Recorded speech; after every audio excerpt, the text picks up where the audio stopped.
राधे राधे। श्री हरिदास, श्री कुंज बिहारी, कैसे हैं आप सभी लोग। आई होप कान्हा जी की कृपा से आप सभी लोग अच्छे होंगे और स्वस्थ होंगे। श्री शिवाय नमस्तोभ्यम। हर हर महादेव। श्रावण मास महत्यम की कथाओं को श्रवण करेंगे। श्रावण मास में बाबा महादेव पिताजी को जो प्रसन्न कर सकते हैं तो अनंत अनंत पुण्य फल की प्राप्ति होती है। श्रावण मास में श्री हरि को आप पूजन करें और उनका अर्चन करें।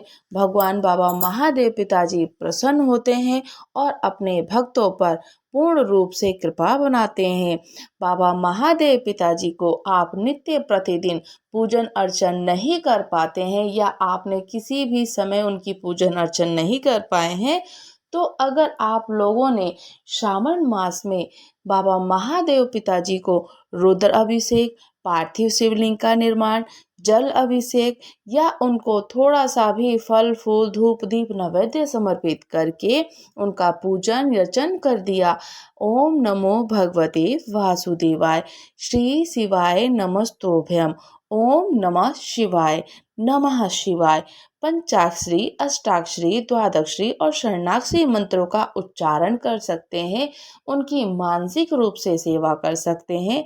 नित्य प्रतिदिन आप अपने बाबा महादेव पिताजी की पूजन के लिए आपको आपके घर के आसपास घर में जो भी गमला है, पूजा के लिए क्यारी बनी हुई है, तो आप उस गमले में पार्थिव शिवलिंग का निर्माण करके नित्य प्रतिदिन निर्माण करके पूजन करके विसर्जन कर दें, तो आपको जो पूरे श्रावण मास का जो पुण्य फल प्राप्त है, जो पूरे साल की पूजा की भक्ति का पुण्य फल प्राप्त हो जाएगा। और बाबा महादेव पिताजी कहते हैं कि श्रावण मास उनको सबसे प्रिय है। उनको प्रसन्न करने के लिए पार्थिव शिवलिंग का निर्माण का पूजन सबसे बड़ा महत्व माना जाता है। सबसे बड़ा महत्व है कि आपने नित्य प्रतिदिन श्रावण मास में पार्थिव शिवलिंग का पूजन कर निर्माण किया, जल अभिषेक किया, रुद्र अभिषेक किया और उनका पूजन कर विसर्जन किया, तो ठाकुर जी इतने प्रसन्न होते हैं, अनंत अनंत कृपा बरसाते हैं। श्रावण मास में भगवान शिव जी को सबसे जो प्रिय है, उनको श्रावण का ही महीना बहुत प्रिय है।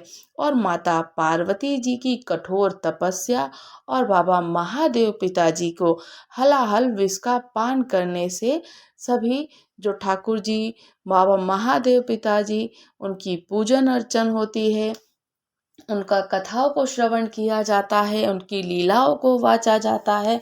आप श्रावण मास में स्कंद पुराण, शिव पुराण की कथा को श्रवण कीजिए, वाचिए, या फिर नित्य प्रतिदिन आपने एक अध्याय, दो अध्याय, आधा भी अध्याय को श्रवण करा हो, वाचा हो, या अपने आप से किसी को भी ठाकुर जी की, बाबा महादेव पिताजी की लीला बताई हो, तो उससे अनंत अनंत पुण्य फल की प्राप्ति होती है। और कहा जाता है जो शिव जी के भक्त होते हैं, जब ठाकुर जी शयन करने चले जाते हैं तो उनका ही आगमन हो जाता है। और सावन मास बाबा महादेव पिताजी को इतना प्रिय है, उनको इतनी शीतलता प्रदान होती है। जब उन्होंने समुद्र मंथन में हलाहल हो रहा था और विष का समुद्र मंथन से विष निकला, तो विष का पान किया था, उनको इतनी ज्वलनशीलता हो रही थी, ज्वलन हो रही थी कि उनको शीतलता प्रदान ही नहीं हो रही थी।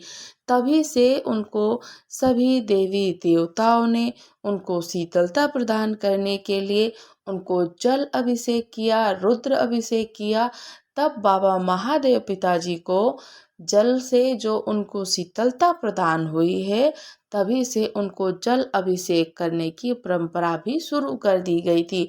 और श्रावण मास में ही उन्होंने हलाहल विष का पान किया था।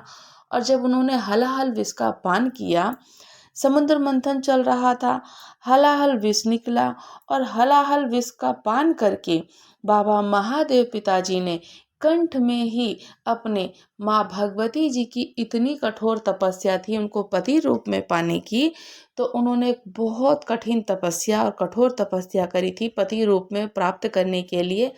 जब माँ भगवती जगत जननी जी को पता चला कि उनके पति, उनके आराध्य, उनके प्रीतम जल नहीं विष का पान करने चल रहे हैं, तो उनको बड़ी ही दुख और पीड़ा हुई। तो माँ भगवती, अब कोई पति अपनी पत्नी के सामने किसी चीज से कोई कष्ट हो रहा हो और पत्नी ना रोके, तो माँ भगवती जगत जननी ने उनको रोकने के लिए उनके कंठ में ही निवास कर गई थी। उनके जो विष था, विष को नीचे नहीं जाने दिया उनके हृदय तक। तो कंठ में ही माँ भगवती जगत जननी निवास कर गई, उनके कंठ में ही रोक लिया था हलाहल विष को। तभी से माँ भगवती काली के नाम से भी जाने जाने लगी और बाबा महादेव पिताजी नीलकंठ भी कहलाने लगे। उनका कंठ नीला पड़ गया था और जब कंठ नीला पड़ गया तो नीलकंठ महादेव के नाम से जाना जाने लगे और बाबा नीलकंठ महादेव हरिद्वार में निवास करते हैं और इसीलिए कांवड़ की यात्रा भी प्रारंभ हो जाती है। बाबा महादेव पिताजी को कांवड़िया जल चढ़ाते हैं, उनको जल अभिषेक करते हैं। उनका अभिषेक करने के पश्चात वहाँ से जल उठाते हैं और महाशिवरात्रि वाले दिन आकर जल उनको शिवरात्रि का, चौदस का, त्रयोदशी का जल उनको समर्पित करते हैं। तब जा कर के बाबा महादेव पिताजी की कांवड़ पूर्ण मानी जाती है और सावन मास में ही बाबा महादेव पिताजी अपने भक्तों पे अत्यंत अत्यंत कृपा बरसाते हैं। देवताओं और असुरों के द्वारा किए गए समुद्र मंथन के दौरान श्रावण मास में ही हलाहल विष निकला था और हलाहल विष का ही ग्रहण करने के लिए, इस सृष्टि की रक्षा करने के लिए भगवान शिव जी ने उस भयंकर विष को अपने कंठ में ही रोक लिया था, जिससे कि उनका नाम नीलकंठ पड़ गया और नीलकंठ के नाम से भी जाना जाने लगा उन्हें। विष्णु जब श्री हरि नारायण ने और शिव जी ने हलाहल और मंथन, समुद्र मंथन का विष निकला था, तो सृष्टि की रचना के लिए ही और सृष्टि की रक्षा के लिए ही भगवान शिव जी ने इस हलाहल का पान किया था और उस विष की गर्मी इतनी थी कि वो शांति नहीं हो रही थी। तभी देवी देवताओं ने शिव जी पर जल और गंगा जल अर्पित किया।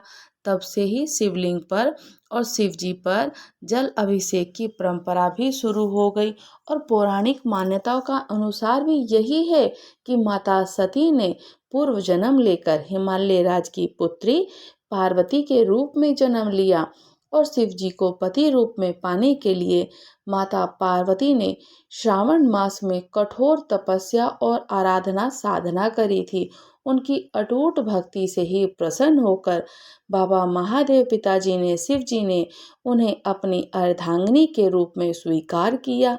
इसीलिए कुंवारी कन्याएं और जो भी महिलाएं मन चाहा वर पाने के लिए, मनोकामना को पूर्ण करने के लिए, मनोवांछित फल की प्राप्ति करने के लिए श्रावण के सोमवार का व्रत भी रखती हैं और श्रावण के सोमवार का व्रत रखने से हमें अनंत अनंत कोटि गुणा पुण्य फल की प्राप्ति होती ही होती है। कहा जाता है कि जो भी श्रावण मास में उनका व्रत करता है, पूजन करता है, तो उनको इतनी प्रसन्नता होती है, अनंत अनंत रूप से प्रसन्नता होती है। और श्रावण मास में सोमवार का व्रत करने से बाबा महादेव पिताजी की अनंत कृपा प्राप्त होती है। आइए अब हम श्रवण करेंगे श्रावण मास महात्म्य कथा अध्याय 1, जिससे कि हम श्रावण मास में श्री हरि नारायण जी की और बाबा महादेव पिताजी की कृपा प्राप्त कर सकें और हरि में और हर में कभी भी किसी भी प्रकार का कोई भेद नहीं समझना चाहिए। जो भेद समझता है वो मूर्ख होता है। तो मेरे मुख से हरि नारायण और हरि ही आप जब भी सुने और आप भी उनका नाम इसी प्रकार से स्मरण करें। बाबा महादेव पिताजी और शिव जी, विष्णु जी जब शयन कर देते हैं तभी जा कर के उनका आगमन होता है श्रावण मास का और इस सृष्टि का कार्यभार बाबा महादेव पिताजी संभालते हैं। श्रावण मास का महात्म्य कथा अध्याय पढ़ने से और महात्म को श्रवण करने से, भगवान शिव जी की उपासना करने से उनकी सभी मनोकामनाएं पूर्ण होती हैं। और साथ ही भगवान श्रावण मास में शिव जी की पूजा करने में स्कंद पुराण में वर्णित है कि इस कथा को पाठ करने से, महात्म को श्रवण करने से भगवान शिव जी की कृपा मिलती ही मिलती है। और शिव जी की कृपा इतनी प्राप्त होती है कि ठाकुर जी अत्यंत अत्यंत प्रसन्न हो जाते हैं। श्रावण मास महत्म कथा अध्याय 1। श्री सूत जी बोलते हैं कि हे सोनक आदि 88,000 जो ऋषि मुनि होते हैं, सूत जी होते हैं, शनक आदि होते हैं, तो ये सभी लोग बाबा महादेव पिताजी से कहते हैं कि बाबा महादेव पिताजी, हम तो श्रावण मास का महत्म आपके मुख से कथा को श्रवण करना चाहते हैं। तो सोनक आदि बोलते हैं कि हे सूत जी महाराज, हे महाभाग, हे व्यास जी के शिष्य, हे अल्कमस, आपके मुख कमल से अनेक आख्यानों को भी हमने सुना है और हम लोगों को तृप्ति नहीं हुई है, अपितु बार बार सुनने की इच्छा बढ़ती ही जा रही है। और कहा जाता है कि जो भी तुला राशि में स्थित सूर्य में कार्तिक मास होता है, तो उसी प्रकार से महात्म मकर राशि में माघ का, महात्म का मेष राशि में और स्थित सूर्य वैशाख राशि में। अनंत अनंत आपसे हमने कार्तिक का, वैशाख का, हमने आपसे सब कुछ वर्णन सुना। तब हम आपसे संपूर्ण श्रावण मास की कथा का, पुराण का और महात्म भी श्रवण करना चाहते हैं। तब सूत जी बोलते हैं कि हे मुनियों, आप सभी लोग सुनो, मैं आप लोगों के वाक्य गौरव और अत्यंत संतुष्ट हूँ। आप लोगों के समक्ष मेरे लिए कुछ भी गोपनीय नहीं है। दंभ रहित होना, आसक्ति और शठता परित्याग, उत्तम भक्ति सुनने की इच्छा है, विनम्रता, ब्राह्मणों के प्रति भक्ति, परायणता, सुशीलता, मन में स्थिरता और पवित्रता, तपस्वी तपस्विता और अनसुईया, ये श्रोता के 12 गुण बताए गए हैं। जो श्रोतागण होते हैं, जो सुनते हैं, ये उनके 12 गुण होते हैं, जो कि ये सभी आप लोगों में विद्यमान है। अतः मैं आप लोगों पर प्रसन्न होकर उस तत्व का वर्णन भी करूंगा और जो पूर्ण रूप से आपको पुण्य फल प्राप्त हो। एक समय की बात है कि एक समय प्रतिभाशाली सनत कुमार ने धर्म को जानने की इच्छा से परम भक्ति से युक्त होकर विनम्रता पूर्वक पूछा कि हे ईश्वर, भगवान शिव जी से पूछते हैं।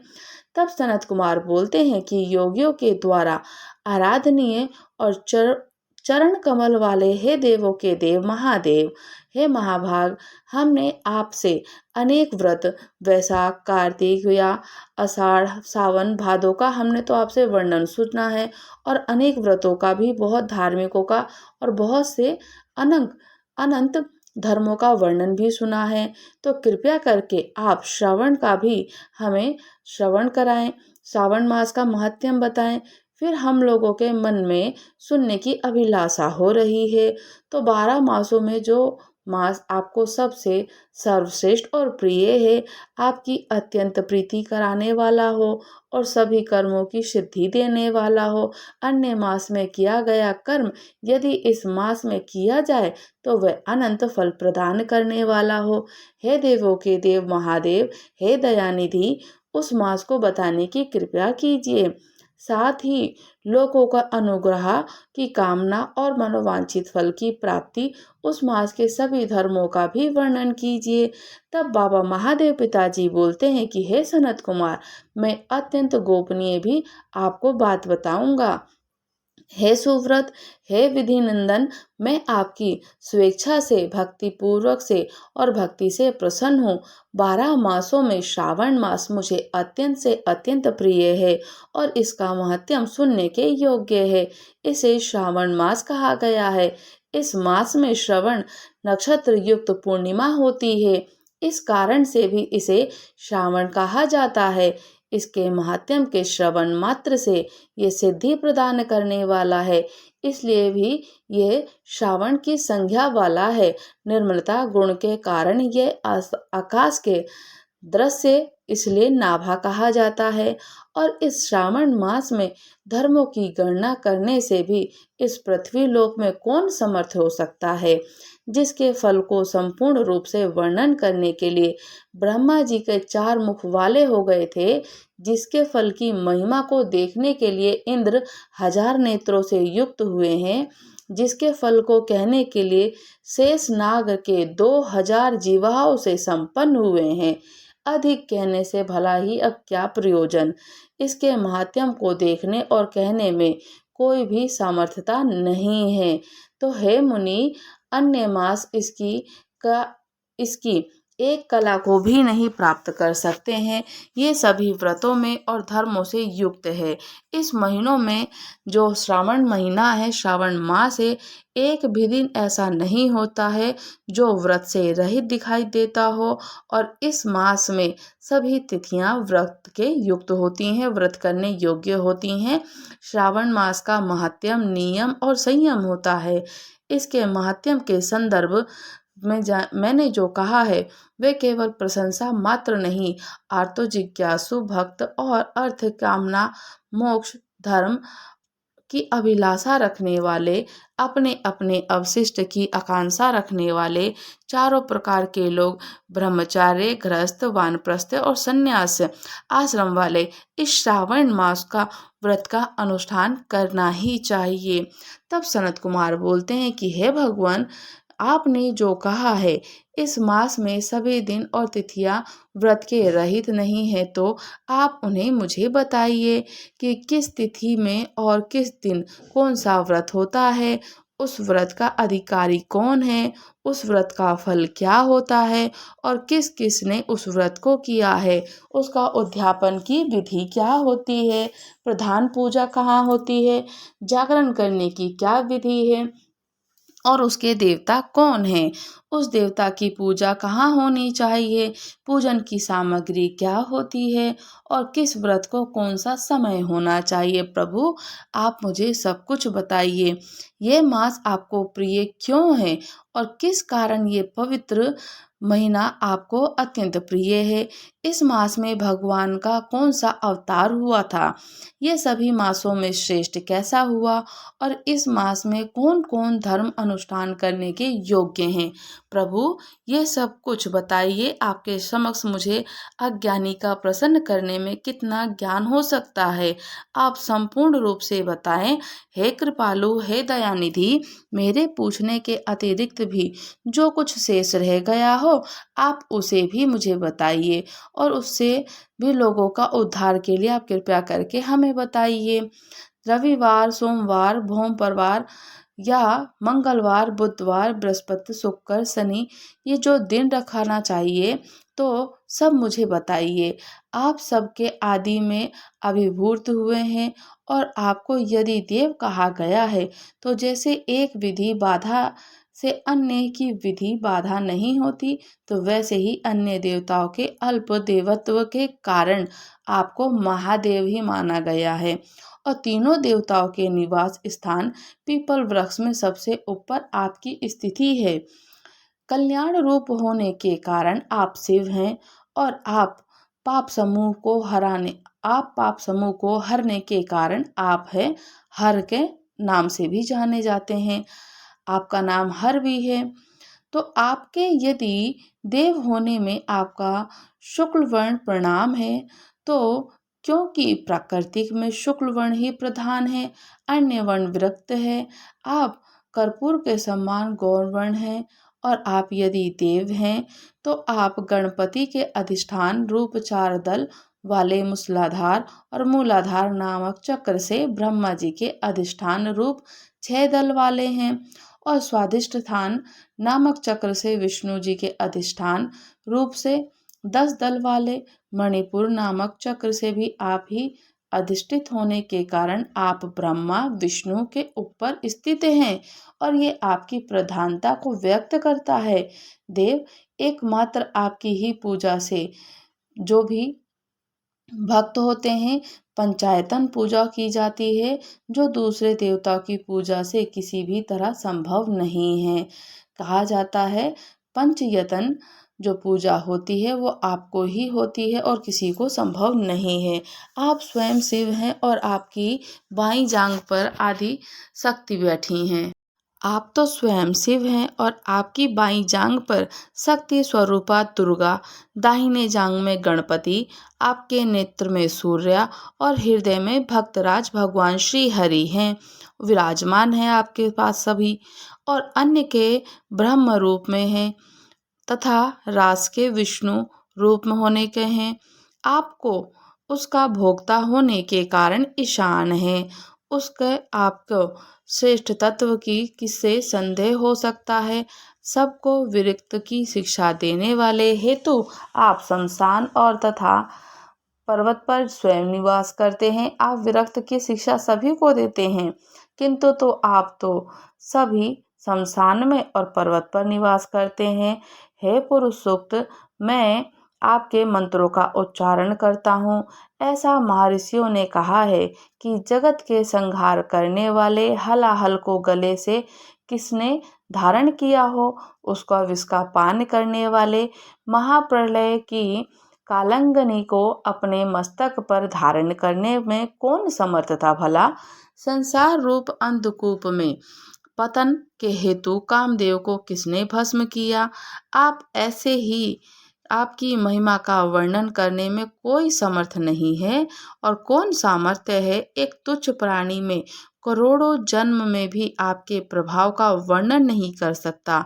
तो आप मेरे ऊपर कृपया करके मेरे प्रश्नों को उत्तर दीजिए और मुझे आप बताइए कि आपका महत्म क्या है। इसी प्रकार से स्कंद पुराण के अंतर्गत ईश्वर सनत कुमार संवाद में श्रावण मास महात्म्य में पहला अध्याय पूर्ण हुआ। राधे राधे। श्री हरिदास श्री कुंज बिहारी। अगर आप लोग हमारे चैनल पर नए हैं, चैनल को लाइक शेयर सब्सक्राइब करना बिल्कुल ना भूलें और मुझे कमेंट्स करके जरूर बताएं।